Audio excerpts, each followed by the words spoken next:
Bobbi Althoff is one of the worst interviewers I've ever come across. But what surprises me the most is how she is somehow still relevant despite her poor skills in asking questions, and why she has somehow been granted access to some of the biggest celebrities in the world. And I get it, her interview style is quote unquote meant to be intentionally awkward and nonchalant, and if that's your cup of tea, that's fine. But for those that argue that it's in the same vein of other shows like Between Two Ferns with Zac Galafankais, there is a huge contrast between being just awkward and playing a character that satirically lampoons both the guest and themselves. Moreover, this whole style of awkwardness, in my view, is completely different to what Zac Galafankais does, who clearly puts on a show for a channel produced by a company called Laugh or Die. Meaning that those that come to be interviewed are really not there for an interview, but are more so allowing themselves to play a character that is willing to be laughed or poked fun at by Zac himself. Here, this awkwardness is a jest at the other person's career or personality, but the role of playing a character also goes to Zac himself, who isn't afraid to make fun of himself as part of the joke. It's literally a whole skit condensed down into bite-sized form, made purposefully to make us laugh. But with Bobbi Althoff, her show is clearly of the long-form type, even if you can argue that she is still playing a character like Zac. The title of her show is literally called The Really Good Podcast, and its intention isn't to come across as one long-sized skit, but rather an incredibly awkward sit-down and discussion with someone famous or successful. And this is where such awkwardness bothers me the most, because unlike Zac, I don't find it funny. Mainly because it's blatantly clear that her attempts at creating humor are almost always trying to get her guests to say something particularly scandalous or weird, while she's fostering this environment where they feel awkward and uncomfortable in an effort to make them slip up. Today we have Michael Cera. Why'd you smile when you said that? I'm happy. To be Michael Cera, or just happy to be alive? I think I actually just smiled just to be an Okay, it was just a question. easy person to Yeah. be sat across from. That's amazing. Yeah. Well, I'm I don't happy know. to be sat Just- across from. Are you? Sorry? You're an easy person to be sat across. What'd you say? No, I smiled just Yeah. to be socially polite. Oh, I thought you were calling me a good person to be sat across from. No, what I said was I smiled to be a good person to sit across from, meaning just to Oh, be. you wanted to be the good person. Yeah, I Okay. smiled just All right, to. sorry, you I know, thought you were complimenting just to, me. Just Okay. to. It's kind of like just socially Yeah. polite way Okay. to start a conversation, I guess. Yeah, that makes sense. Yeah. Yeah. Boring. Boring. Boring. The people she's interviewing obviously have their guard up as a result, and in contrast to what she wants to get, are being super careful with what they are saying because they know it could come back to bite them. But they also know that this isn't a show like Between Two Ferns, where it's obvious that it's meant to be a skit, and that nothing they say will ever truly be ever held accountable to them. I don't think anyone that watches Between Two Ferns is taking what the guest or Zac says seriously, or at least they shouldn't, because at the end of the day, they know it's just a joke. Your face resembles James Dean's. Oh, thanks. Is it safe to say your sausage resembles Jimmy Dean's?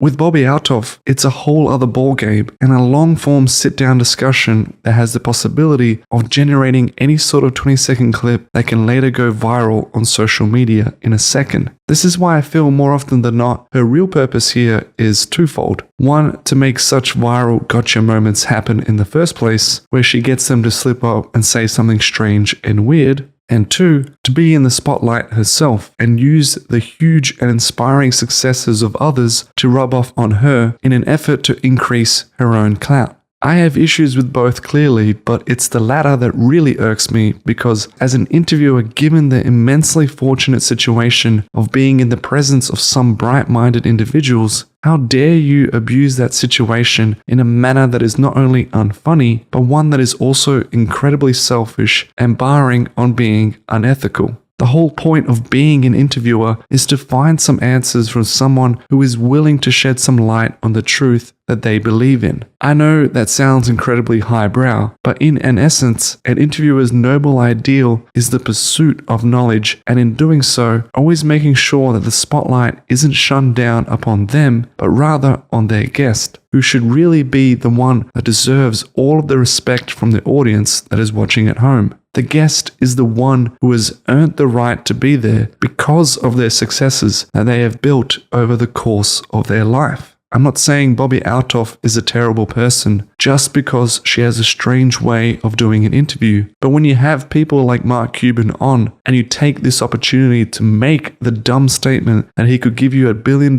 and apparently it wouldn't make a dent, it's a wasted chance to ask him about something that is actually insightful and meaningful. But you could just help way easier. You could give me $1 billion right now and it probably wouldn't even affect you. Yeah, it would. Fine, $5 million. We'll go small. $5 million. I could buy a house, Southern California. Yeah, but then you'd have to pay all those taxes. I'll pay the taxes. I promise. I'm not going to complain about the But taxes. you don't have any revenue from your podcast. I will eventually have revenue from my podcast. What if you don't? Then they take the house back and I gave you $5 million for nothing. Mark, let's just see what happens. No. Now compare this to someone who actually knows how to do an interview and who's actually a funny comedian. The difference is really night and day. I lived in a really, really haunted house in North Carolina for 3 years. Really? Yeah. What kind of a ghost was it? I think it was a kid. I think it was a little ghost because of the way that it would run around across the roof. Could have been a possum. I don't think so. I wish, but I don't think possums open.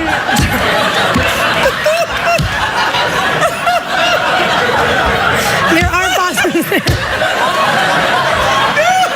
That was such a tootsie frutti thing to say. I'm so sorry. It's okay.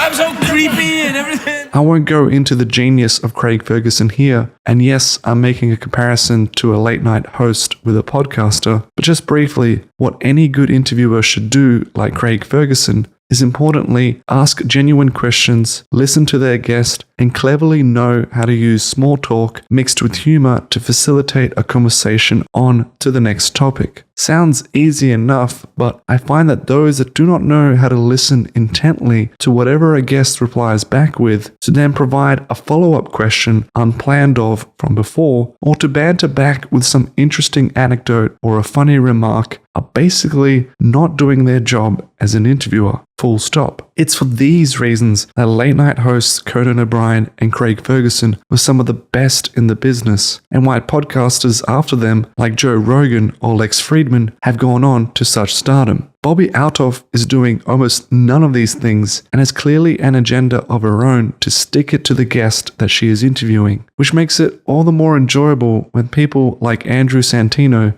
do not back down and actually know how to dish it back out when it's needed. Which finally makes me question, how on earth is she being put in these positions to begin with? How is it that her second podcast ever was with a musical superstar like Drake? Where did she come from? What happened in the past? How did she rise to fame overnight? If there was ever a more suspicious case of her being an industry plant propped up by some executives higher up, I believe you'd be hard-pressed to find one. But then again, she was the brains behind that ingenious TikTok of her dancing with a banana. So ultimately, I could be wrong.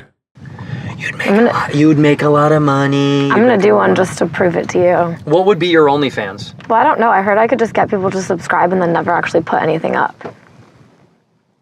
I'll tell you what I'd pay for if you made an OnlyFans. I don't want to know, Andrew. You just daily putting tape over your mouth. Every day. Just every morning, a different colored tape. Right over your mouth. I'd pay for that. Fully clothed, outside. Nothing sensual, just tape. Red, blue, green, change it up. Slowly though, put it on there slowly. Do you talk to your wife like this?